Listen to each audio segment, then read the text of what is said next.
प्रभु यीशु मसीह के पवित्र नाम में सभी अजीज़ भाई और बहनों को सबको जय मसीह की प्रेज द लॉर्ड शालोम। परमेश्वर एक को ब्लेस करे।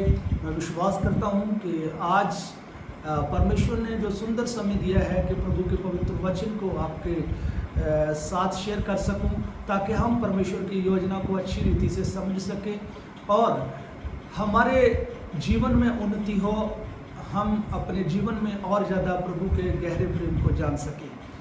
वचन में जाने से पहले हम छोटी सी प्रार्थना में जाएंगे।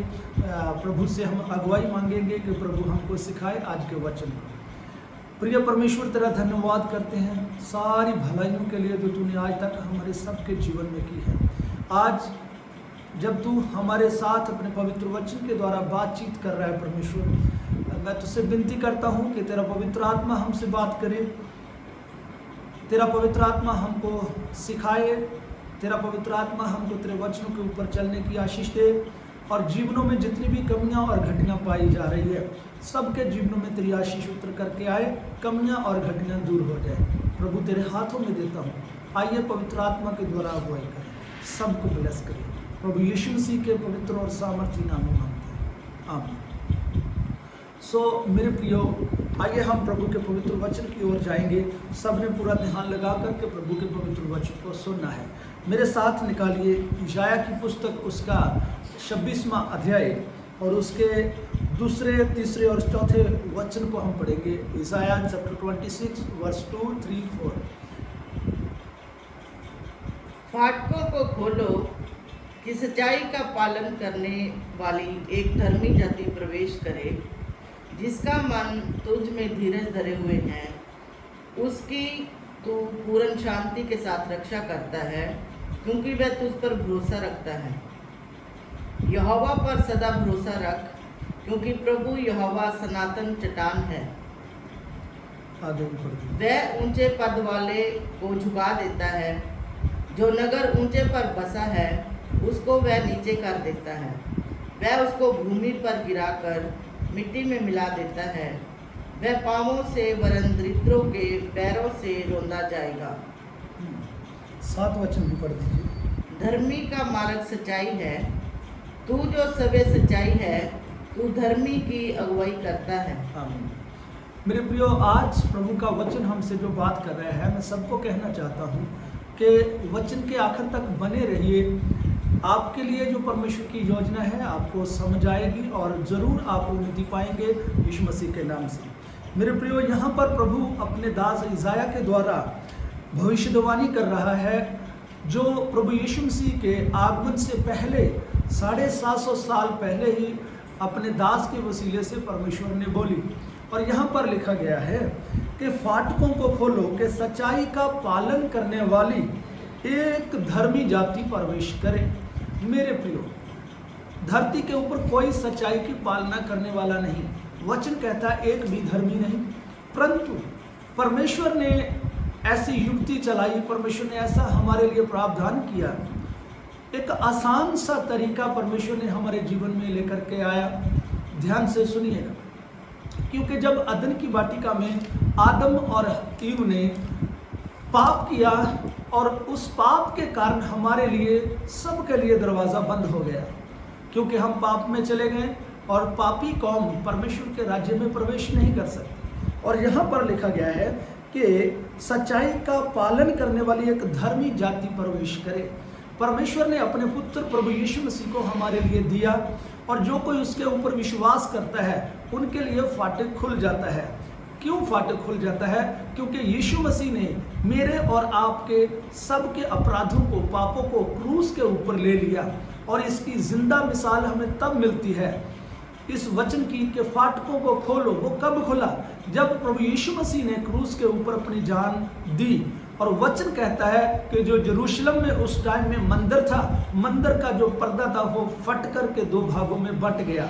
ये एक प्रतिबिंब है। असली जो परमेश्वर का फाटक वो स्वर्ग के राज्य का फाटक की बात की गई है। और वह चिन्ह था कि धरती के ऊपर जो मंदिर है उसका जो पर्दा है क्रूस के ऊपर जहाँ बलिदान देने के द्वारा वो फट गया। वो हमारे लिए एक आशा का चिन्ह है, हमारे लिए एक खुशी का चिन्ह है। इसीलिए हम बहुत बार जब भी प्रभु यीशु मसीह का मृत्यु दिन मनाते हैं उसको हम गुड फ्राइडे कहते हैं। क्यों? क्योंकि उस दिन हमारे लिए स्वर्ग का फाटक खुल गया। मेरी बहन, मेरे भाई, मैं आज यीशु मसीह के नाम से तुझको कहना चाहता हूँ, भले तू हताश, निराश और उदास है, परंतु तेरे लिए फाटक खुल चुका है। तेरे लिए परमेश्वर की आशीष का फाटक खुल चुका है। तेरे लिए परमेश्वर के स्वर्ग का फाटक खुल चुका है। इसलिए चिंता मत कर, इसलिए बोझ में और डिप्रेशन में मत रह। तो तेरे लिए परमेश्वर की श्रेष्ठ योजना है। मैं बताना चाहता हूँ, आप कैसी भी परिस्थिति में क्यों ना हो, कैसी भी अवस्था में क्यों ना हो, मेरी बहन, मेरे भाई, परमेश्वर की योजना से तू बाहर नहीं है। अक्सर हम कई बार ऐसी विचारधारा में चले जाते हैं और हमारे अंदर ऐसे विचार उत्पन्न होते हैं। आप प्रार्थना करने वाले हो, आपने उपवास भी रखे होंगे और आपने मन फिराया है, मसीह में चलते हो, परंतु चलने के बाद भी आपके जीवन में कुछ ऐसी परिस्थितियां आ जाती है जिसको बीमारी के रूप में कह सकते हैं और गरीबी के रूप में कह सकते हैं, हो सकता है कर्जे के बोझ के रूप में कह सकते हैं, और तो और कई बार पारिवारिक फाइनेंस की समस्या और अलग अलग रीति से आप किसी न किसी घेराबंदी में जकड़े हुए हो। तो फिर मन में विचार उत्पन्न होते हैं कि परमेश्वर ने मुझको छोड़ दिया है, परमेश्वर मेरी प्रार्थना सुनता नहीं है, परमेश्वर मुझसे प्रेम नहीं करता है। ऐसे ही बहुत सारे विचार हमारी जिंदगी में आने लगते हैं। तो जो ऐसे विचारों से घिरे हुए हैं, डिप्रेशन में, चिंता में और बोझ में है, मेरी बहन, मेरे भाई, मैं आपको बताना चाहता हूं कि आप प्रभु की योजना से बाहर नहीं हो। यही आज का वचन मैं आपको बताना चाहता हूं। भले आपके जीवन में कितनी भी समस्याएं, कितने भी बुरे हालात क्यों ना हो, परंतु मेरा परमेश्वर आपको भूला नहीं है। क्योंकि वचन इज़ाया 49 में भी ऐसा करके लिखा, उसका 15-16 वचन में लिखा है कि मैंने तेरे नाम को अपनी हथेलियों को, तेरी तस्वीर को अपनी हथेलियों के ऊपर उकेर लिया है। परमेश्वर कहता मैं तुझको कभी छोड़ूंगा नहीं। मेरे प्रियो, और वचन के ऊपर आज आपने विचार करना है और मैं आपको बताना चाहता हूं कि परमेश्वर की आपके लिए जो श्रेष्ठ योजना है वो परमेश्वर ने आपके लिए रखी हुई है। स्टेप बाय स्टेप आपके ऊपर आने वाली है। उस योजना का इंतजार करें। क्यों? आगे मैं वचन, तीसरा वचन जब कहते हैं वहां पर क्या लिखा है, जिसका मन तुझ में धीरज धरे हुए है। कौन सी जाति के लिए फाटक खोलो? जो सच्चाई की पालना करने वाली है। यदि बहन और भाई तो वचन की पालना करने वाला है, प्रभु से प्रेम करने वाला है और प्रभु के साथ गहरे रिश्तों में दिन प्रतिदिन तू होता जा रहा है, तो चिंता मत कर, तेरे लिए ऑलरेडी फाटक खुल चुके हैं। बस परमेश्वर की योजना का इंतजार कर। परमेश्वर का प्लान आपके लिए श्रेष्ठ है। क्यों? अक्सर हम कहते हैं our God is good God. क्यों? क्योंकि उसकी योजनाएं भली है, वो हर समय में हमारे लिए भलाई सोचता है। मैं कहना चाहता हूँ, यदि आप बड़े हो, यदि आपके बच्चे हैं, तो मैं आपसे पूछना चाहता हूँ, क्या आपके हृदय में आपके बच्चों के लिए अच्छी योजना है या बुरी है? यीशु मसीह कहता, कौन पिता है जो अब यदि उसका बच्चा उनसे रोटी मांगे और उसको पत्थर दे? मेरे प्रियो, यदि आप बुरे होकर के अपने बच्चों के लिए अच्छी योजना रखते हो, अच्छा सब कुछ करने की इच्छा रखते हो और करते हो, तो मेरा परमेश्वर तो अच्छा परमेश्वर है। आपके लिए जो कुछ भी हो रहा है परमेश्वर की योजना से बाहर नहीं है। यदि आप बीमार हो तो ऐसी मत सोचिए कि परमेश्वर को पता नहीं है। यदि आप फाइनेंस की समस्या में हो, ऐसा मत सोचिए कि परमेश्वर को पता नहीं। परमेश्वर को सब कुछ पता है। इसलिए मैं कहना चाहता हूं कि आपकी परिस्थिति कैसी भी क्यों ना हो, आप कैसे भी क्यों ना हो, आपकी परिस्थिति भी परमेश्वर जानता है, आपको भी परमेश्वर जानता है। और तीसरा वचन जिसमें लिखा, जिसका मन तुझ में धीरज धरे हुए हैं, उसके लिए फाटक खोलो। जो पालना करते हैं और धीरज धरे हुए हैं। धीरज को दूसरे अल्फाजों में, शब्दों में कहें तो इंतजार करते हैं जो परमेश्वर की शांति का, परमेश्वर की योजना का, परमेश्वर के ऊपर भरोसा रखते हैं। मेरी बहन, इंतजार कर, दिन नजदीक है। मैं चाहूंगा इब्रानियों की पत्री उसका 10वां अध्याय जब हम उसका 35 वचन पढ़ते हैं, वहां पर इब्रानियों की पत्री को लिखने वाला हमारे लिए क्या संदेश देता है, ध्यान से सुनिएगा। और फिर हम जब इस परमेश्वर की प्रति एक योजना को समझेंगे, हम शांति से भर जाएंगे। मैं कहना चाहता हूं पढ़िए, ध्यान से सुनिएगा जी। सो अपना हियाव ना छोड़ो, हम्म, क्योंकि उसका प्रतिफल बड़ा है। हाँ, अपना हियाव मत छोड़ो, दलेरी में रहें, प्रभु के वचन को स्ट्रांगली पकड़े रहें। परिस्थिति कैसी भी हो, हालात कैसे भी क्यों ना हो, आप प्रभु की योजना से बाहर नहीं हैं। यदि हम बेचैन होते हैं, अय्यूब की पुस्तक में जब हम जाते हैं, उसका 2 अध्याय, उसका 9वां और 10वां वचन जब हम पढ़ते हैं, वहाँ पर हमें क्या मिलता है, वचन को ध्यान से सुनिए मेरे प्रियो। अय्यूब की पत्नी अय्यूब को क्या कहती है? वो कहती है तू परमेश्वर को फिटकार दे, अपने परमेश्वर को छोड़ दे, उसकी निंदा कर। क्यों ऐसा कहती है? यदि आपके मन में भी कई बार होता है, क्या फ़ायदा, इतना टाइम हो गया हमको प्रभु को मानते हुए, क्या फ़ायदा, हमारा ये मसला हल नहीं हुआ, हमारी ये बात ऐसी हल नहीं हुई, हमारे साथ ऐसा नहीं हुआ, वैसा नहीं हुआ, ऐसी तरह तरह की विचार हमारे अंदर शैतान पैदा करता है और हम बहुत बार परमेश्वर से अपने रिश्ते को खो देते हैं। मेरी बहन, मेरे भाई, मैं आपको बताना चाहता हूँ, ऐसे विचार शैतान की ओर से है, इन विचारों को निकालिए। और दूसरी बात, यदि ऐसे विचार आपके जीवन में आते हैं, उसका सेकंड रीज़न ये है कि आपका अभी तक गहरा प्रेम प्रभु के साथ नहीं है। माफ़ कीजिएगा यदि किसी के दिल को ठेस पहुंचती है, परंतु मैं सच्चाई बता रहा हूं कि यदि आपके मन में ये विचार आते हैं, अभी तक हमारा कुछ नहीं बना, अभी तक ऐसा नहीं हुआ, अभी तक वैसा नहीं हुआ, क्या फ़ायदा परमेश्वर को मानने का, क्या फ़ायदा? क्या आप प्रॉफिट के लिए परमेश्वर को मानते हो? अपने बाप को, अपने माता पिता को? मैं बच्चों से कहना चाहता हूँ, क्या आप अपने माँ बाप को इसलिए प्रेम करते हो कि वो आपको बेनिफिट दे? जाए बेनिफिट्स के ऊपर उठ करके एक गहरे प्रेम के साथ अपने माता पिता का ऑनर करते हो, उसको मानते हो। इसी रीति से आपका रिश्ता परमेश्वर के साथ चीज़ों का, आशीषों के आदान प्रदान का रिश्ता है। यदि ऐसा है तो फिर मेरे प्रियो भाई और बहनों, आपका रिश्ता परमेश्वर के साथ सही नहीं है।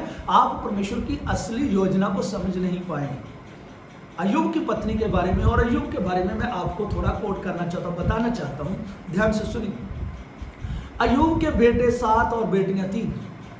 वो उनका जो लाइफ स्टाइल था वो पार्टी वगैरह का था, ऐसे जीवन जी रहे थे, क्योंकि रिच मैन था, अमीर आदमी था। परंतु अय्यूब अपने बच्चों के लिए भी दुआ करने वाला था। बच्चों के पापों के लिए, उनसे कोई गलती हुई या कुछ ऐसा है, वो भेंट चढ़ा करके प्रभु के आगे हमेशा दंडवत करता था। प्रभु के साथ उसका गहरा रिश्ता था और प्रभु उसकी गवाही शैतान को बता रहा है कि मेरा दास कैसा कैसे है। मैं कहना चाहता हूँ, आप कौन सी इबादत कर रहे हो, कौन सी दुआ बंदगी कर रहे हो, कौन सी आपका परमेश्वर के साथ कैसा रिलेशन है?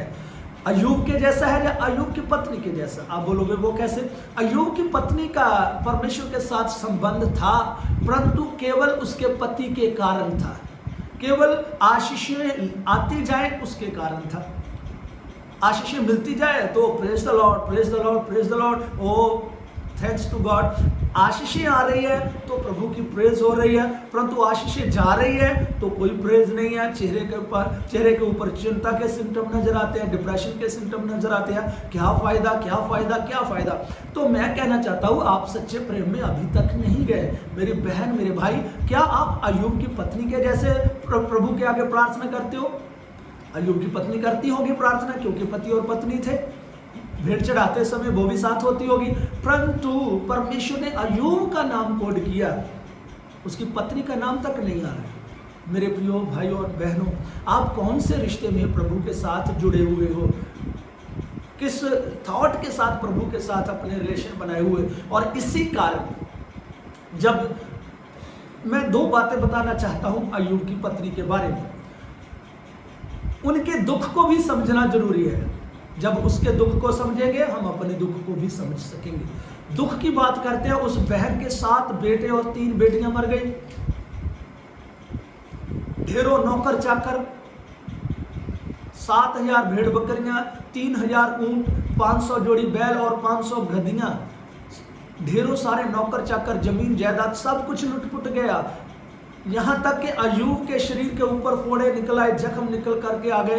वो भी, उसका शरीर भी किसी काम का ना रहा, गल रहा था उसका शरीर। और खाक में बैठा हुआ, राख में बैठा हुआ सब कुछ लुटपुट गया, तो उस बहन के ऊपर क्या बीत रही होगी, क्या उनके मन में उपज रहा होगा, कितने दुख और कितनी पीड़ा में थी। परंतु अय्यूब उस पीड़ा में भी स्थिर था। अय्यूब के ऊपर जो हमले हुए उनके दौरान भी वो परमेश्वर के विश्वास में था। ऐसा क्यों? दोनों में क्या अंतर था? क्या उसको अय्यूब को दुख नहीं था? अय्यूब को भी दुख था, उसकी पत्नी को भी दुख था, परंतु दोनों की थॉट में यही अंतर था। एक परमेश्वर की योजना को जानता था, दूसरा परमेश्वर की योजना से अनजान था। यदि आप बेचैन हो, परेशान हो, दुख में हो, कष्ट में हो, क्लेश में हो, परंतु इन सारी बातों के बावजूद आप परमेश्वर के विश्वास से गिर चुके हो, घबराहट में हो, तो ऐसा नेगेटिव वर्ड यूज करते हो, तो फिर दुख तो वहाँ के वहाँ ही है, क्लेश तो वहाँ का वहाँ ही है, परंतु आप विश्वास से गिर चुके हो। मैं कहना चाहता हूँ मेरी बहन, उठ और खड़ी हो जा। खुदावंद तेरा तुझको जल्द छुड़ाने वाला है, ऐसा करके प्रभु के वचन में लिखा हुआ है। और अय्यूब की पत्नी कहती, तो अभी भी दूसरे अध्याय के 9वें और 10वें पद को पढ़िए। तब उसकी स्त्री उससे कहने लगी, क्या तू आप भी अपनी खराई पर बना है? परमेश्वर की निंदा कर, और चाहे मर जाए तो मर जा। और यहाँ पर देखिए वो क्या कहती है, और अय्यूब क्या बोल रहा है, अभी सुनिए। उसने उससे कहा, तू एक मूढ़ स्त्री की सी बातें करती है। क्या हम जो परमेश्वर के हाथ से सुख लेते हैं दुख ना लें? इन सब बातों में भी अय्यूब ने अपने मुंह से कोई पाप नहीं किया। हाँ, यहाँ पर अय्यूब क्या कहता है कि अच्छा परमेश्वर से ले और बुरा ना ले। ऐसा क्यों कहता है? वो फिर कहता है, पहले अध्याय में जब पढ़ते वहां पर लिखा, परमेश्वर ने दिया, परमेश्वर ने ले लिया, और उसी का नाम मुबारक हो, उसी को धन्यवाद दे रहा है। और इन सारी बातों से अय्यूब के बारे में एक बात सामने आती कि अय्यूब परमेश्वर की योजना को जानता था। वो अपने दुख, अपने घाटे, अपनी पीड़ाओं को जानता था, परंतु उन सारी पीड़ाओं के ऊपर जो परमेश्वर की योजना है, परमेश्वर की योजना के कारण उसके ऊपर इतना बड़ा कष्ट और क्लेश आया, वो सारा कुछ अंदर से जानता था। मेरी बहन, मेरे भाई, तुम अय्यूब के जैसे हो सकता है दुख और पीड़ा में हो, परंतु अय्यूब के जैसे प्रभु की योजना के ऊपर ध्यान लगाएगी तो फिर अय्यूब के जैसे मन स्थिर हो जाएगा। लोग क्या कहते हैं? एक सबसे बड़ी समस्या हमारे जीवन में हमको विश्वास से गिराने के लिए बड़ी काम करती है। उस चेन को भी तोड़ना पड़ेगा, उस विचारधारा को भी हमको कैंसिल करना पड़ेगा। वो कौन सी विचारधारा या कौन सी थॉट है, कौन से विचार है? लोग क्या कहेंगे? अरे यीशु मसीह को मानने वाले हैं, इतने दुख आ गए, लोग क्या कहेंगे? चर्च भी जाते हैं, बीमार रहते हैं, लोग क्या कहेंगे? अरे मसीह यीशु कहता है राजाओं का राजा है, तो जो गरीबी में है, लोग क्या कहेंगे? अरे ऐसे विचार उत्पन्न आपके मन में हो रहा है, लोग क्या कहेंगे, लोग क्या कहेंगे? मैं आपको कहना चाहता हूँ, क्या आप लोगों के लिए जीवन जी रहे हो? यदि तो लोगों के लिए जिंदगी जी रहे हो तो फिर लोगों का परवाह कीजिए, जो कहते हैं उनके हिसाब से चलिए। क्या आप लोगों के कारण और लोगों के लिए जीते हो, या यीशु मसीह के लिए जीते हो, परमेश्वर के लिए जीते हो? आज इस प्रश्न को अपने अंदर रखिए, अपने आप से खुद पूछिए, मैं किसके लिए जीवित हूं? किसके लिए प्रभु की उपासना करते हो? मेरे प्रियो, ऐसे विचार अपने अंदर से निकाल दीजिए। और बाइबल में क्या मिलता है? अय्यूब के 3 मित्र थे, ध्यान से सुनिए। अय्यूब के 3 मित्र थे, बुद्धिमान थे, परमेश्वर के साथ अच्छा उनका रिलेशन था, परमेश्वर उनसे बातें करता है, बुरे इंसान नहीं थे, परंतु उनकी अय्यूब के प्रति कौन सी भावना थी? उनके द्वारा हम आपके लिए इस संसार की कौन सी भावना है? ऐसे विचार जो मैंने आपको बताए हैं उनका आपको प्रश्न उत्तर मिलेगा उन प्रश्नों का। अय्यूब के मित्र अय्यूब को कौन सी दृष्टि से देखते थे? जिस दृष्टि से वह अय्यूब को देखते थे उनके मुताबिक अय्यूब के साथ बात करते थे। बातें तो खुदा की करते हैं, बातें परमेश्वर के वचन की करते हैं, परंतु दृष्टिकोण कौन सा था? क्योंकि अय्यूब के मित्र भी अय्यूब के लिए जो परमेश्वर की श्रेष्ठ योजना उनको समझ नहीं पाए। ये लोग जो आपके लिए कैसे भी विचार रखते हैं वो नहीं जानते मेरी बहन कि आपके लिए प्रभु की गुप्त में क्या योजना है। आपके लिए परमेश्वर की श्रेष्ठ योजना उनके ऊपर प्रकट नहीं है।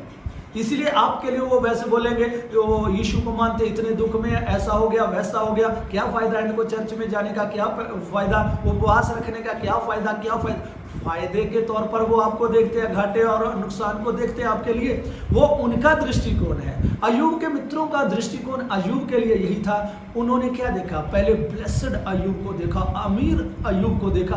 अब सब कुछ लुटपुट गया, बेटे बेटियां मर गई, धन संपत्ति सब कुछ लुट गई, और शरीर में भी इतने जख्म हो गया कि वो गल सड़ रहा था, उसका शरीर खाक के ऊपर बैठा।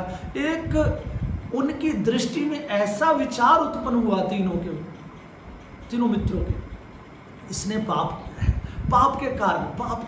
पाप के सारी मुसीबतें पाप के कारण नहीं होती। मैं आपको बता दूं, सारी मुसीबतें पाप के कारण नहीं होती, अलग अलग रीति से होती है। जैसे पेड़ की बात करते हैं तो पेड़ के ऊपर जब कैंची चलती है, जब कटर चलता है, उसको खत्म करने के लिए नष्ट करने के लिए नहीं होता।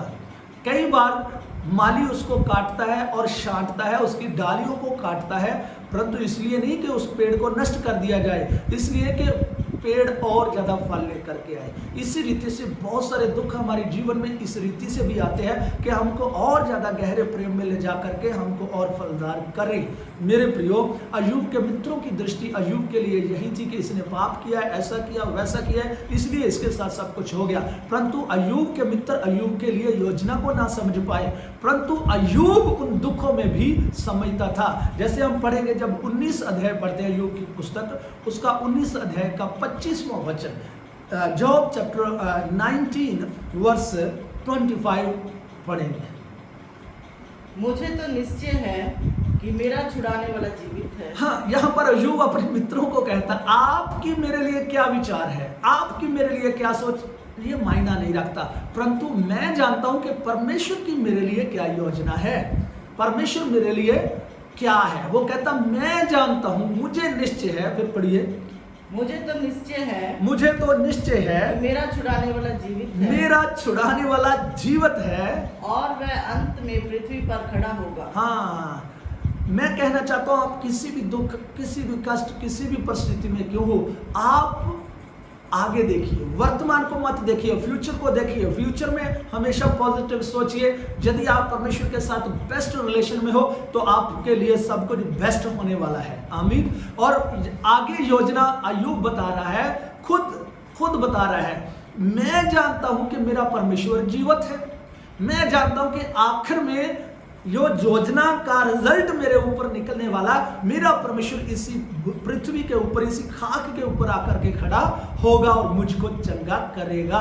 वह अय्यूब इस योजना को जानता था, इसलिए भले उसके ऊपर पीड़ाएं तो बहुत ज्यादा कष्टदायक थी, परंतु उन सारी बातों में उसका ध्यान पीड़ा के ऊपर नहीं था, उसका ध्यान अपने कष्ट और क्लेश के ऊपर नहीं था, उसका ध्यान था परमेश्वर की श्रेष्ठ योजना के ऊपर। जब यीशु मसीह के बारे में देखते हैं, वहां पर प्रभु यीशु मसीह का ध्यान के बारे में क्या लिखा हुआ, ध्यान से सुनिए। मैं चाहूंगा इब्रानियों का पत्री उसका 12 अध्याय को प्लीज रीड करिए और सब ने ध्यान से सुनना। यीशु मसीह ने क्यों दुख झेल लिए, क्यों ऐसी पीड़ाओं में होकर के गुजरा, ध्यान से सुनिएगा। 12 अध्याय का उसका दूसरा, तीसरा, चौथा पद पढ़िए। Hebrew chapter 12। और विश्वास के कर्ता और सिद्ध करने वाले यीशु की ओर ताकते रहे, जिसने उस आनंद के लिए जो उसके आगे धरा था, लज्जा की कुछ चिंता ना करके क्रूस का दुख सहा। अब सुनिए ध्यान से, यहाँ पर क्या कह रहा है प्रभु का दास, जो वचन लिखने वाला, वो कहता विश्वास के कर्ता और सिद्ध करने वाले यीशु को देखो। पहले हमने अय्यूब को देखा, अभी अय्यूब का रिजल्ट मैं और आपको बताना चाहता हूं, परंतु यीशु मसीह के बारे में भी साथ में लेकर के चलते हैं। स्वयं जो हमारा उद्धार करता और जो हमारे लिए श्रेष्ठ योजना रखे हुए है, उसके बारे में कहता विश्वास के कर्ता और सिद्ध करने वाले यीशु की ओर ताकते रहे, जिसने उस आनंद के लिए, देखिए, जिसने उस आनंद के लिए जो उसके आगे धरा था, फ्यूचर में जो परमेश्वर ने अपने पुत्र यीशु मसीह के लिए श्रेष्ठ योजना, आनंद रखा हुआ था, सिंहासन रखा हुआ था, क्राउन, मुकुट रखा हुआ था, वो जो फ्यूचर में परमेश्वर ने रखा हुआ था उसकी ओर ध्यान लगाया, उसकी ओर ध्यान लगाया। और इसीलिए क्या कहा गया है, फिर पढ़िए दूसरा वचन। और विश्वास के कर्ता और सिद्ध करने वाले यीशु की ओर ताकते रहे, जिसने उस आनंद के लिए जो उसके आगे धरा था जी, लज्जा की कुछ चिंता ना करके क्रूस का दुख सहा जी, और सिंहासन पर परमेश्वर के दाहिने जा बैठा। हाँ देखिए यहाँ पर बड़ी अच्छी बात लिखी गई, लज्जा की कुछ चिंता ना करिए। हम बीमार पड़ गए, बीमारी से ज्यादा हमको अपनी इज्जत का फिक्र हो जाता, लज्जा का फिक्र हो जाता, लोग क्या कहेंगे, यही सबसे बड़ी समस्या है। लोग कुछ भी कहें, लोगों को आपके लिए मालूम नहीं है कि परमेश्वर ने क्या योजना रखी है। परमेश्वर क्या कहता है, इस बात पर ध्यान दीजिए। और परमेश्वर कहता है कि मैं तेरा चंगा करने वाला, मैं तुझको छुड़ाने वाला और मैं तुझको स्वर्ग के राज्य में लेकर जाने वाला परमेश्वर हूँ। आमीन। और यहाँ पर लिखा कि उसने लज्जा की कुछ चिंता न करके क्रूस का दुख उठाया, क्रूस का दुख सहा, और फिर योजना क्या पूरी हुई, परमेश्वर के सिंहासन की दाहिनी ओर जा बैठा। आगे भी पढ़िए तीसरा वचन। इसीलिए उस पर ध्यान करो, हाँ इसीलिए यीशु मसीह के ऊपर ध्यान करें, जिसने अपने विरोध में पापियों का इतना वाद विवाद सह लिया हाँ, कि तुम निराश होकर याव न छोड़ दो। हाँ उसके ऊपर ध्यान दीजिए कि यीशु मसीह ने पापियों का इतना विरोध सह लिया, इतनी मुंह के ऊपर थूका गया। यरूशलेम की गलियों में यीशु मसीह को बेइज्जत किया गया। मेरी बहन, मेरे भाई, चमत्कार भी प्रभु यीशु मसीह के द्वारा हुए। आप सोचोगे मैंने ऐसा क्यों बोला, चमत्कार भी योजना में शामिल थे। यरूशलेम की गलियों में प्रभु यीशु मसीह का भव्य स्वागत किया गया। जब गधी के बच्चे के ऊपर सवार होकर के यरूशलेम में एंट्री की गई, लोगों ने अपने वस्त्र तक उतार करके रास्तों में विछा दिए और सब जो डालियां लेकर के वो होसना होसना पुकारते हैं, परमेश्वर की प्रशंसा करते हैं, यीशु मसीह की प्रेज कर रहे हैं। परंतु उन्हीं गलियों में जहां पहले से ही पुराने नियम में लिखा हुआ है ऐसे करके उसका भव्य स्वागत होगा, और ये भी लिखा हुआ है कि वो कुचला जाएगा, ये भी लिखा है हम मेरे और आपके पापों के लिए मारा जाएगा, गाड़ा जाएगा। और सारी बातें योजना के तहत है। जहां जिस गलियों में यीशु मसीह का भव्य स्वागत किया गया है, उन्हीं गलियों में प्रभु यीशु मसीह को मारा और पीटा जा रहा है। उन्हीं गलियों में यीशु मसीह को बेइज्जत किया जा रहा है। आंखों के ऊपर पट्टी बांध करके चपेड़े मारी जा रही है और मुंह के ऊपर थूका जा रहा है, उसकी दाढ़ी को नोचा जा रहा है। पहले ही लिखा जा चुका है सारी बातों को। जब भजन संहिता साम 129 में पढ़ते हैं, वहाँ पर लिखा 129 में लिखा है कि मेरी पीठ के ऊपर हलवाहों ने हल चलाया। वो कोररों की बात एडवांस में पहले से बताई गई है, और यीशु मसीह अपने शिष्यों को, अपने शागिर्दों, चेलों को पहले से बता रहे हैं कि मनुष्य का पुत्र मारा जाएगा, गाड़ा जाएगा। ये सारी बातें बता रहा है। गतसमनी बाग में उसी योजना को पूरा होने के लिए यीशु मसीह कहता, पिता यदि हो सके तो ये पीड़ा का प्याला टल जाए, परंतु मेरी इच्छा नहीं, तेरी योजना पूरी हो। उन सारी बातों में प्रभु यीशु मसीह ने दास बन करके अपने आप को पिता के हाथों में सौंप दिया। मेरे प्रियो, जब पिता के हाथों में उन सारे दुखों और कष्टों में सौंपा और पिता ने अपने पुत्र के ऊपर उस योजना को प्रकट किया जो उसने रखी थी, और उसका तेजस्वी शरीर होकर के मुर्दों में से वह जी उठा और सिंहासन के ऊपर जा बैठा। आज मैं कहना चाहता हूँ मेरे भाई, मेरी बहन, आपके जीवन में कैसी भी समस्या, कैसे भी हालात, कैसी भी परिस्थिति क्यों ना हो, आप उन परिस्थितियों के ऊपर ध्यान ना लगाएं, ध्यान लगाएं परमेश्वर की योजना के ऊपर जो इन्हीं दुखों में से निकलने वाली है। अय्यूब के मित्र अय्यूब के लिए क्या कहते हैं वे मायने नहीं रखते थे, परंतु अय्यूब क्या सोच रहा है, परमेश्वर मेरे लिए कौन सी श्रेष्ठ योजना लेकर के आया, वो जो सोच रहा था। और उसने अपने मित्रों को 19:25 में लिखा कि वो कहता है, मैं जानता हूं कि मेरा परमेश्वर एक दिन जरूर, क्योंकि वह जीवित है, मेरे साथ आकर खड़ा होगा। मेरी बहन, मेरे भाई, तू हया मत छोड़, कैसी भी परिस्थिति में हो, खुदा तेरे साथ खड़ा है, फाटक तेरे लिए खुल चुका, धीरे धर एंट्री होने वाली है। और आगे हम जब चलते हैं तो प्रभु का वचन जब हम पढ़ते हैं, पहला पत्रस उसका 1 अध्याय उसका हम 13 वचन में पढ़ेंगे। सबने ध्यान से सुनना है। और मेरे प्रियो, प्रभु का दास पौलुस भी ऐसे कहता है। जब हम पहले 2 कुरिन्थिया में जाएंगे, 2 कुरिन्थिया उसका 4 अध्याय उसका 16 और 17 पद जरूर पढ़िए। पहले 2 कुरिन्थिया, 2 कुरिन्थिया उसका 4 अध्याय उसका 16 और 17 पद को जरूर पढ़िए। यहाँ पर क्या कहा गया है? इसलिए हम हियाव नहीं छोड़ते, कदापि हमारा बाहरी मनुष्यत्व नाश भी होता जाता है, तो भी हमारा भीतरी मनुष्यत्व दिन प्रतिदिन नया होता जाता है। जी आगे। क्योंकि हमारा पल भर का हल्का सा क्लेश हमारे लिए बहुत ही महत्वपूर्ण और अनंत महिमा उत्पन्न करता जाता है। और हम तो देखी हुई वस्तुओं को नहीं, परंतु अनदेखी वस्तुओं को देखते रहते हैं, क्योंकि देखी हुई वस्तुएं थोड़े ही दिन की है, परंतु अनदेखी वस्तुएं सदा बनी रहती है। ये पौलुस के ऊपर जो परमेश्वर की योजना का प्रकटीकरण बड़े जबरदस्त तरीके से हुआ, और इसलिए वो कहता कि हम हयाव नहीं छोड़ते, हम घबराते नहीं, हम विश्वास से गिरते नहीं हैं, हम मजबूत हयाव नहीं छोड़ते। क्यों? वो कहता है बाहरी मनुष्य तब दिन प्रतिदिन भले हमारा नाश होता जा रहा है, परंतु अंदर से अंदर जो भीतरी मनुष्य वह हमारा दिन प्रतिदिन नया होता जाता है। और 17 वचन में जो इतने उसने कष्ट झेले हैं उसके बारे में थोड़ा सा बोल रहा है। वो क्या कहता है? हमारा पल भर का हल्का सा क्लेश हमारे लिए बहुत ही महत्वपूर्ण और अनंत महिमा को उत्पन्न करता जाता है। मेरे प्रियो, ये योजना को समझने वाले प्रिय दास थे। इसलिए याकूब की पत्री में जब हम 5वां अध्याय उसका 9वां और 10वां पद पढ़ते हैं, वहां पर प्रभु का दास याकूब कहता है कि जिन्होंने दुख झेले हैं उनके बारे में बताया गया है कि वह भविष्यवक्ताओं को अपना आदर्श मानो, प्रभु के लोगों को आदर्श मानो जिन्होंने दुख और पीड़ा को सहा। और फिर वहां पर अय्यूब का भी जिक्र किया गया। अय्यूब के ऊपर भी ध्यान करो, जिसने कष्ट को, पीड़ा को सहन कर लिया।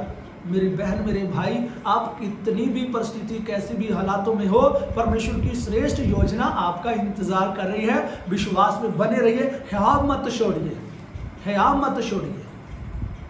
हालेलुया। मैं चाहूंगा पहला पत्रस उसका 1 अध्याय 13 वचन भी पढ़िए। पहला पत्रस उसका 1 अध्याय उसका 13 वचन। इस कारण अपनी अपनी बुद्धि की कमर बांधकर और सचेत रहकर उस अनुग्रह की पूरी आशा रखो जो यीशु मसीह के प्रकट होने के समय तुम्हें मिलने वाली है। हाँ, यहाँ पर क्या लिखा है कि इस कारण अपनी किस कारण? जैसे अय्यूब का कारण मैंने आपको बताया, यीशु मसीह के बारे में बताया, और तो और मैं और यदि साथ में जोड़ना चाहूं तो मैं आपको बताना चाहता हूं, यूसुफ को मारा गया, पीटा गया, क्या परमेश्वर की योजना से बाहर था? नहीं। यूसुफ का मारा जाना और पीटा जाना परमेश्वर की योजना में शामिल था। पोटीफर के घर में गया, वहां पर उसकी पत्नी ने उसके ऊपर दोष लगाए। उससे पहले लिखा कि जबरदस्ती की।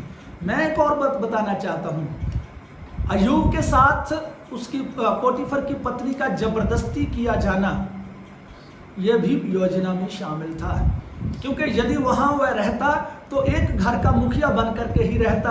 परमेश्वर ने ऐसा होने दिया। जैसे जब हम पुराने नियम में पढ़ते हैं, पीछे चलते हैं मूसा के टाइम में, वहां पर कितनी बार लिखा परमेश्वर ने फिरौन का मन सख्त कर दिया, कठोर कर दिया। इसी रीति से परमेश्वर कई बार हमारे ऊपर बहुत सारी पीड़ाओं को सख्त कर देता, बहुत सारी परिस्थितियों को सख्त कर देता है। और यूसुफ को भगाने के लिए, वहां से निकालने के लिए, उस कंफर्ट जोन से परमेश्वर उसको निकाल करके फिर जेल में लेकर के गया। उसके ऊपर दोष भी लगाए गए और यहाँ तक उसकी पत्नी ने जबरदस्ती की। मैं कहना चाहता हूँ, आपके साथ कुछ भी घट रहा है, यदि परमेश्वर के साथ आप वफादार हो, दोष लग रहे हैं, आपके साथ कोई धक्का कर रहा है, आपके साथ कुछ बुरा हो रहा है, योजना में शामिल है, घबराइए मत। जब योजना प्रकट होगी तो आप समझ जाएंगे। पीड़ाएं तो होती है एक बहन को मां बनने में, परंतु जब मां बन जाती है उसके बाद वो सारी पीड़ा को भूल जाती है। इसी रीति से जब योजना प्रकट होगी तो मेरे भाई, मेरी बहन सब दुखों को तो भूल जाएंगी। और 42 अध्याय में जब हम जाते हैं, जहाँ पर जो हमने अभी 13 वचन को पढ़ा है, अय्यूब की पुस्तक 42 अध्याय में वापस आएंगे, और जहाँ 13 वचन में हमने जो पढ़ा, लिखा अपनी बुद्धि की कमर बांध कर सचेत रह करके उस अनुग्रह की पूरी आशा रखो जो यीशु मसीह के प्रकट होने के समय तुम्हें मिलने वाला है। आपके लिए श्रेष्ठ योजना प्रकट होने वाली है। वो कैसी योजना के बारे में मैं ये भी आपके साथ बात करना चाहता हूँ। अय्यूब के मित्र अय्यूब के बारे में कैसी तरह तरह की बातें करते हैं, परंतु करते तो वचन के हिसाब से, अपने तरीके से, वचन को लेकर के।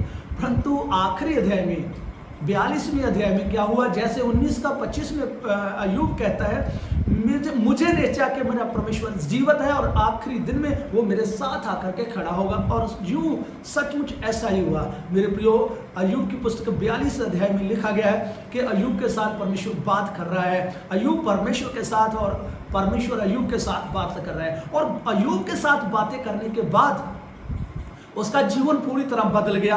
उसके जो जख्म थे वो हील हो गए, चंगे हो गए। उनका जीवन वचन में लिखा है कि परमेश्वर ने पहली अवस्था से कहीं दुगनी उसको बरकत दी।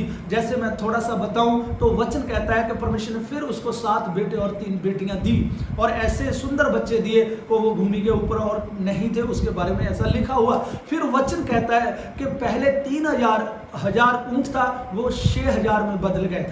500 जोड़ी बैल थे, वो 1000 जोड़ी में बदल गए। 500 गदियां वो 1000 में बदल गई, और 7000 भेड़ बकरियां 14000 में बदल गई। उस टाइम में वही कारोबार था। सब कुछ मल्टीप्लाई होकर के उसको मिला। मेरी बहन, इंतजार कर, तुझको भी मल्टीप्लाई होकर के मिलने वाला है। परंतु विश्वास में बने रहना धर्मी कौम के लिए, जैसे वचन 26 अध्याय में हमने पढ़ा है कि फाटकों को खोलो। किनके लिए? जो वचन का पालना करने वाली धर्मी जाति, किनके लिए? जो धीरज धरे हुए हैं, किनके लिए? जो परमेश्वर के ऊपर भरोसा रखे हुए हैं, उनके लिए फाटक खुल गए हैं। यीशु मसीह के नाम से आपके लिए फाटक खुले हैं। और जैसे मिस्र में एंट्री बड़े खतरनाक तरीके से यूसुफ की हुई थी, परंतु वो एंट्री उसके प्रधानमंत्री पद के लिए हुई थी।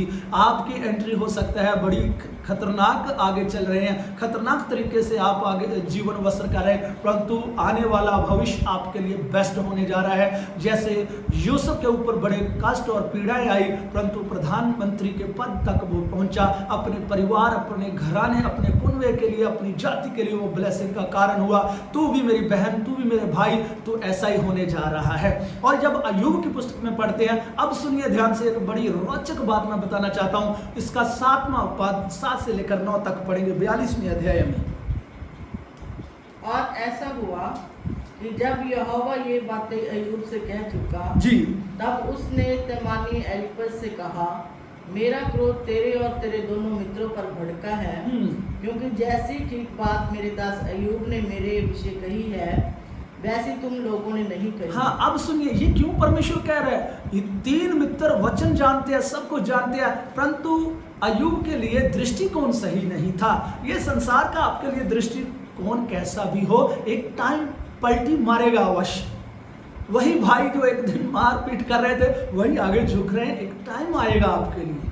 आमीन। और यहाँ पर अभी परमेश्वर अय्यूब के मित्रों के साथ बात कर रहा है। तुम लोगों ने सही बात नहीं की, अय्यूब ने सही बात की है। फिर पढ़िए प्लीज। और ऐसा हुआ कि जब यहोवा ये बातें अय्यूब से कह चुका, तब उसने तेमानी एलीपज से कहा, मेरा क्रोध तेरे और तेरे दोनों मित्रों पर भड़का है, क्योंकि जैसी ठीक बात मेरे दास अय्यूब ने मेरे विषय कही है। हाँ, योजना के बारे में अय्यूब जानता था। जब योजनाओं को जानोगे तो फिर आप कुड़कुड़ाओगे नहीं, बेचैन नहीं होगे, घबराओगे नहीं, चिंता और डिप्रेशन में नहीं होगे, क्योंकि आपको मालूम है आपके लिए श्रेष्ठ योजना है। जब योजना नहीं समझ पाओगे तो फिर अय्यूब की पत्नी के जैसे गुड़गुड़ाओगे, छोड़ दोगे, मार्ग से भटक जाओगे। मित्रों के बारे में अभी बात चल रही है। तुम लोगों ने मुझको सही प्रकटीकरण नहीं किया, परंतु अय्यूब सही बात बोल रहा। क्यों बोल रहा था? क्योंकि वो योजना को समझता था। आगे बढ़िए जी। इसलिए अब तुम 7 बैल और 7 मेढ़े छांटकर मेरे दास अय्यूब के पास जाकर अपने निमित्त होम बलि चढ़ाओ। तब मेरा दास अय्यूब तुम्हारे लिए प्रार्थना करेगा, क्योंकि उसी की मैं ग्रहण करूंगा, और नहीं तो मैं तुमसे तुम्हारी मूर्खता के योग्य बर्ताव करूंगा। बस रुकेंगे यहाँ, सुनिए ध्यान से। परमेश्वर का वचन लेकर अय्यूब के पास आए थे। तरह तरह से लंबे ढेरों भाषण दे रहे, प्रीच कर रहे, परंतु परमेश्वर क्या कहता है? क्योंकि उनकी दृष्टि में अय्यूब की जो खाल थी, अय्यूब का जो शरीर था गल चुका था, सब कुछ तहस नहस हो चुका, सब कुछ, वो कौन सी दृष्टि से अय्यूब को देखते थे? वो पापी है, उस दृष्टि से देखते। घने पाप किए हैं, उसके कारण उनकी दृष्टि अय्यूब के लिए भले बुरी थी, परंतु अय्यूब परमेश्वर के लिए क्या है, परमेश्वर की दृष्टि अय्यूब के लिए क्या है, वो नहीं जानते थे। इसलिए परमेश्वर का क्रोध उन लोगों के ऊपर भड़का। और अब क्या कहता है तू ऐसा करे, होम बलि चढ़ाओ, अय्यूब के पास जाओ, अय्यूब आपके लिए, मेरा दास, क्या हुआ 8वें वचन में लिखा, तब मेरा दास अय्यूब तुम्हारे लिए प्रार्थना करेगा, क्योंकि उसी की प्रार्थना को मैं ग्रहण करूंगा। मेरी बहन आज ये सोचना छोड़ दे, मेरे भाई ऐसा सोचना छोड़ दे, लोग क्या कहेंगे, लोगों की आपके लिए क्या दृष्टि है, ये मत सोचिए। प्रभु की आपके लिए क्या योजना, क्या दृष्टि, उसके ऊपर ध्यान लगाएं। एक टाइम आएगा, यही मित्र जो अय्यूब के ऊपर दोष लगाने वाले हैं, परमेश्वर कह रहा है जाओ उसके आगे झुक जाओ, वो आपके लिए प्रार्थना करेगा, होम बलि लेकर जाओ, उसी की प्रार्थना को ग्रहण करूंगा। एक टाइम आएगा जो लोग आपको भला और बुरा बोल रहे हैं, वही परमेश्वर आपके सामने लेकर आएगा और वे कहेंगे मेरी बहन, मेरे भाई, मेरे लिए भी प्रार्थना कर। ये योजना आपके साथ पूरी होने जा रही है, आमीन। और इसलिए यहाँ पर ध्यान से सुनिए, यहाँ पर परमेश्वर ने सब कुछ मल्टीप्लाई करके दिया, सब कुछ ब्लेसिंग में बदल दिया है। और इस बात को समझने की जरूरी, एक अपने जीवन में इस वचन को रखने की आवश्यकता है। मैं एक वचन को छोड़ गया हूं, परंतु मैं वर्बली तौर पर बताना चाहता हूं। 19 का 25 में उसने ये बात बताई, परंतु 26 वचन में एक और श्रेष्ठ योजना के बारे में जो अय्यूब जानता था वो भी बोल रहा है। वो क्या कहता है, इस खाल के नष्ट होने के बाद भी मेरी आंखें मेरे परमेश्वर को देखेगी। ये बड़ी योजना, वो दोनों प्रकार की योजना को बता रहा है। पहली योजना वो ये बता रहा है इसी धरती के ऊपर आकर खड़ा होगा। दूसरी योजना ये बता रहा है कि आपका ध्यान, आपकी सोच, आपकी थॉट, आपका विचार मेरी इस बीमारी के ऊपर है। ये खाल तो एक दिन चंगा भी होगा, परंतु फिर भी मैं मरूंगा। ये खाल के नाश होने के बाद भी मैं एक आत्मिक शरीर के साथ परमेश्वर को जरूर देखूंगा। मेरा परमेश्वर मुझसे गैर नहीं है। वो अगली श्रेष्ठ योजना को बता रहा है। इसलिए मेरे प्रिय भाई और बहनों, अपने जीवन में कभी हताश मत होए, कभी निराश मत होए। आपके लिए श्रेष्ठ योजना है। आपके लिए दुख कष्ट के लिए जो कुछ भी आपके जीवन में ऐसा घट रहा है, एक भी घटना यदि परमेश्वर के साथ वफादार हो, वचन में बने हुए हो, एक भी घटना परमेश्वर की अनुमति के बिना आपके जीवन में नहीं घट रही। जीवन में देखिए परमेश्वर की एक योजना आपके जीवन में पूरी हो रही है। इसलिए कभी हताश मत होए, कभी निराश मत होए। जैसे इब्रिया 10 अध्याय उसका 35वां वचन में हमने पढ़ा, हियाव मत छोड़ो, क्योंकि जो वचन को थामे रखते हैं उनके लिए बड़ा प्रतिफल है। और एक वचन पढ़ करके हम प्रार्थना में जाएंगे। मैं चाहूंगा पहला पत्रुस का 5वां अध्याय उसका 6वां 9वां और 10वां वचन पढ़ के हम प्रार्थना में जाएंगे। पत्रस निकालेंगे, पहला पत्रस उसका 5वां अध्याय निकालिए मेरे साथ और उसके 6वें वचन को पढ़िए। इसीलिए परमेश्वर के बलवंत हाथ के नीचे दीनता से रहो, जिससे वह तुम्हें उचित समय पर बढ़ाए। हाँ, एक टाइम आने वाला है मेरी बहन, वो बेस्ट टाइम आपके लिए आने वाला बिल्कुल किनारे के ऊपर है। इंतजार करते रहिए, आशा में बने रहिए, हियाव मत छोड़िए। एक टाइम आएगा, यहाँ पर क्या लिखा, हमारे परमेश्वर के बलवंत हाथ के नीचे। आमीन। इसलिए परमेश्वर के बलवंत हाथ के नीचे दीनता से रहो, विश्वास से रहो, परिपक्वता से रहो, जिससे वह तुम्हें उचित समय पर बढ़ाएगा। आमीन। 9वां और 10वां वचन भी पढ़िए। विश्वास में दृढ़ होकर और ये जानकर उसका सामना करो कि तुम्हारे भाई जो संसार में है ऐसे ही दुख भोगते रहे हैं। अब परमेश्वर जो सारे अनुग्रह का दाता है, जिसने तुम्हें मसीह में अपनी अनंत महिमा के लिए बुलाया, तुम्हारे थोड़ी देर तक दुख उठाने के बाद आप ही तुम्हें सिद्ध और स्थिर और बलवंत करेगा। आमीन। थोड़े चिर के दुख को भोगो, स्थिर बने रहो। एक टाइम आएगा कि आपकी जिंदगी बदल जाएगी, हालात और परिस्थितियां बदल जाएगी। परमेश्वर एक श्रेष्ठ योजना को जैसे यूसुफ के जीवन में लेकर के आया, अय्यूब के जीवन में लेकर के आया, मेरी बहन मेरे भाई, इसी रीति से आपके जीवन में जो कुछ घट रहा है, स्थिर रहिए, बने रहिए। जैसे जहां पर प्रभु का वचन कहता है कि जिसने अब परमेश्वर जो सारे अनुग्रह का दाता है, जिसने तुम्हें मसीह में अपनी अनंत महिमा के लिए बुलाया, तुम्हारे थोड़ी देर तक दुख उठाने के बाद आप ही तुम्हें सिद्ध और स्थिर और बलवंत करेगा। आमीन। आइए आंखों को बंद करें, अपने आप को प्रभु के हाथों में दें। यदि अय्यूब की पत्नी के जैसे विचार उत्पन्न हुए, आज यीशु मसीह के नाम से निकाल फेंकिए। अय्यूब के जैसे स्थिर रहिए, यूसुफ के जैसे स्थिर रहिए। परमेश्वर की योजना से आप बाहर नहीं हो। आपके जीवन में कुछ भी घट रहा है वो योजना के तहत है। यदि आप परमेश्वर के वचन के साथ वफादार हो, परमेश्वर से प्रेम करने वाले हो, तो मेरे प्रियो, यीशु मसीह को पिता परमेश्वर प्रेम करता था, परंतु उस योजना से यीशु मसीह को गुजरना पड़ा और यीशु मसीह का ध्यान उस आनंद के निमित्त था। यीशु मसीह का ध्यान उस क्राउन के ऊपर था, उस सिंहासन के ऊपर था। इसलिए वो धरती के ऊपर कितनी बेइज्जती को, लज्जा को उसने सह लिया। ये वचन हम इब्रानिया के 12 अध्याय में हम पढ़ चुके हैं। आइए आंखों को बंद करें, अपने आप को प्रभु के हाथों में दी। कहिए, प्रभु तेरा धन्यवाद इन दुखों में भी कि मेरे लिए तेरी श्रेष्ठ योजना है।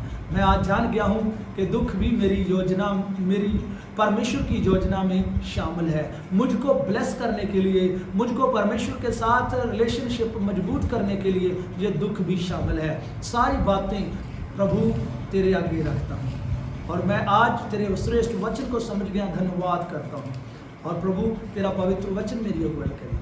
और मैं सेकंड बात आपको बताना चाहता हूँ, यदि आपके जीवन में कोई पाप है, दुख है, बुराई है, मैं कहना चाहता हूँ मेरी बहन, उन पापों की क्षमा मांग ले, तेरे लिए सब कुछ बदल जाएगा। मैं कोट करना चाहता हूँ वचन, प्रभु का वचन, प्रेरितों के काम उसका 3 अध्याय उसका 26वां वचन जब हम पढ़ते हैं, वहाँ पर लिखा गया है कि उसने अपने सेवक को हमारे भीतर भेजा।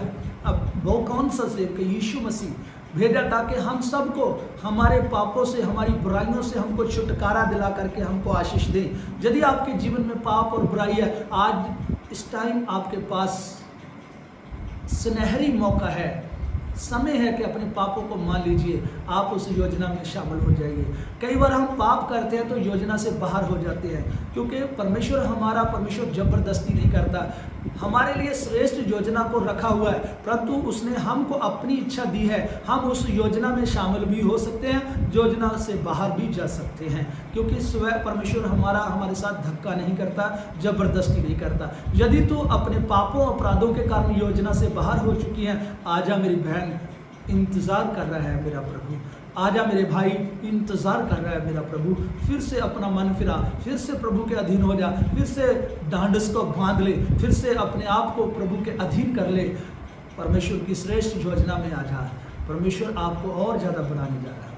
प्रिय परमेश्वर, तेरा धन्यवाद करता हूँ। जितने भाई बहन इस वचन को आज सुन रहे हैं, इस YouTube के माध्यम के द्वारा, सबको ब्लेस कीजिएगा, श्रेष्ठ योजनाएं प्रकट कीजिएगा। और खुदा बाप तेरा धन्यवाद करता हूँ, एक एक को ब्लेस करे, अनुग्रह करे, और सब तेरे वचनों में मजबूत हो, प्रार्थना में, पवित्र आत्मा में, आत्मिक जीवन में दृढ़ होते जाए। और जो जो तेरी श्रेष्ठ योजनाएं एक एक के ऊपर 1 by 1 प्रभु प्रकट होती जाए। और प्रभु तेरा धन्यवाद करता हूँ सारी भलाइयों के लिए। आने वाला समय सबके लिए भला हो, ब्लेस कीजिए। प्रभु यीशु मसीह के पवित्र और सामर्थी नाम में मांगते हैं, आमीन।